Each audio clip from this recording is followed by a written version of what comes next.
जय हिंद दोस्तों, स्वागत है आप सभी का अपने यूट्यूब चैनल एनालिसिस वाला पर। तो दोस्तों आज है 14 सितंबर और 14 सितंबर का आपका सेकंड शिफ्ट का आरसी ग्रुप डी का जो एग्जाम था समाप्त हो गया है। तो जिन लोगों का एग्जाम था आशा करते हैं कि अच्छा गया होगा। तो दोस्तों आज की वीडियो में 14 सितंबर सेकंड शिफ्ट में पूछे गए जीके जीएस और करंट अफेयर्स के अधिकतम रियल प्रश्न मिल गए, तो सभी प्रश्नों को देखेंगे। इसके अलावा जो चैनल पर आपने हैं चैनल को सब्सक्राइब कर लीजिए, नोटिफिकेशन बेल को भी ऑन कर लीजिएगा। तो चलिए दोस्तों शुरू करते हैं। आज का कैसा कैसा प्रश्न आपको देखने को मिला था। दोस्तों देखने को मिल रहा है कि आपका आर्य समाज का जो स्थापना है वो किसने किया था। तो दोस्तों आर्य समाज की स्थापना की बात करें तो आर्य समाज एक हिंदू सुधार आंदोलन है जिसकी स्थापना स्वामी दयानंद सरस्वती जी ने 1885 ईस्वी में मुंबई में मथुरा के स्वामी विरजानंद की प्रेरणा से आपका किया था। तो आपका स्वामी दयानंद सरस्वती आपका सही आंसर हो जाएगा, आर्य समाज की स्थापना।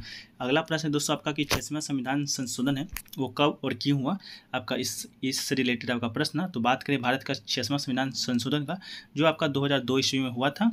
भारत के संविधान में एक और संशोधन किया गया था। इस संशोधन के तहत आपका अनुच्छेद 21 के अनुच्छेद का आपका जोड़ा गया था, जिसमें दोस्तों शिक्षा के अधिकार से संबंधित तो अधिकार था। राज्य को 6 से 14 साल के बच्चों तक सभी शिक्षा को निःशुल्क तथा अनिवार्य शिक्षा उपलब्ध कराना आपका इस संशोधन का संबंध था। अगला दोस्तों प्रश्न आया था कि सबसे अधिक क्रियाशील धातु कौन सी है। तो बात कर दोस्तों पृथ्वी पर सबसे सक्रिय और समान धातु का, तो आपका सीसियम है। तो सीसियम आपका राइट आंसर हो जाएगा। सीसियम एक क्षार धातु है और रासायनिक तत्वों की आवर्त सारणी के नीचे आपका स्थित है। अगला दोस्तों पूछा गया था पंचायती राज व्यवस्था में महिलाओं का आरक्षण कितना है। तो बात करें पंचायती राज व्यवस्था में महिलाओं के आरक्षण की, तो भारतीय संविधान के 73वां संविधान संशोधन के तहत आपका पंचायती राज व्यवस्था को संवैधानिक में शामिल किया गया था। जो महिलाओं की जो आरक्षण की व्यवस्था की गई थी वो आपका 1/3 स्थानों के आरक्षण का प्रावधान है। तो 1/3 आपका राइट आंसर हो जाएगा। 73वां संविधान संशोधन जो कि आपका 1993 में किया गया था।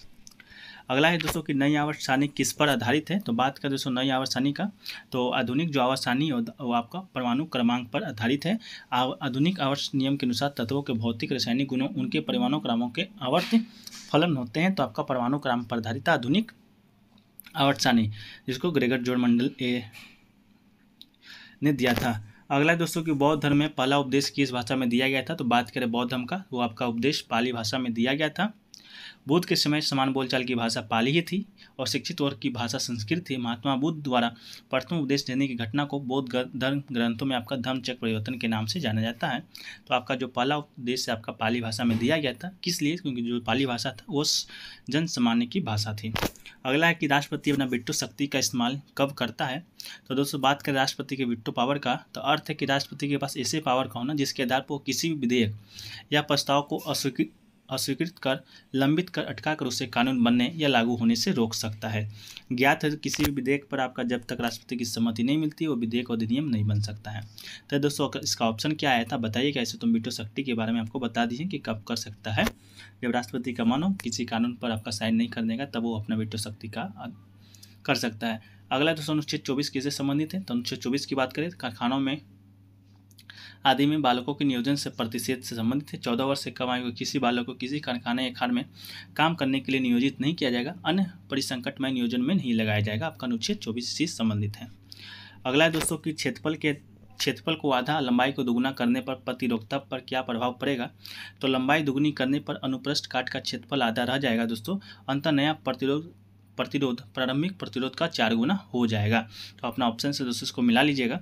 अगला क्वेश्चन दोस्तों कि विद्युत मोटर किस ऊर्जा में परिवर्तित करता है। तो बात करें विद्युत मोटर का, तो ये विद्युत ऊर्जा को दोस्तों यांत्रिक ऊर्जा में परिवर्तित करता है।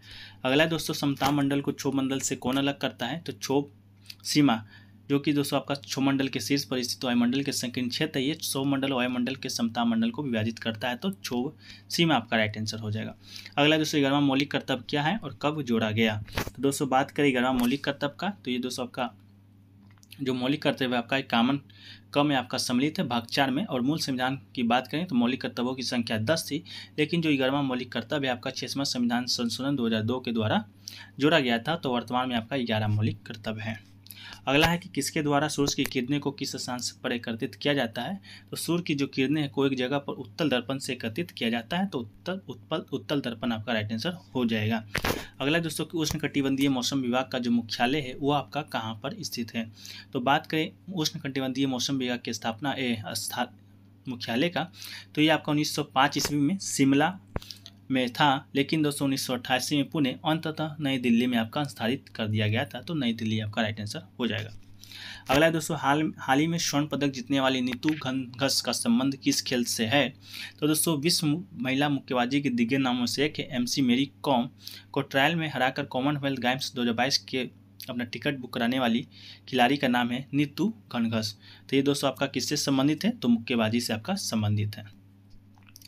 अगला दोस्तों, एकता दिवस कब मनाया जाता है? तो दोस्तों बात करें एकता दिवस का, तो ये आपका केंद्र की मोदी सरकार ने 2014 में 31 अक्टूबर को सरदार पटेल की जयंती पर एकता दिवस के रूप में मनाने का फैसला किया था। तो जो एकता दिवस है आपका 31 अक्टूबर को मनाया जाता है। किस लिए?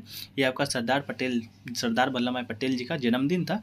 इस कारण दोस्तों यहाँ 31 अक्टूबर को आपका एकता दिवस के रूप में मनाया जाता है। कब से मनाया जा रहा है?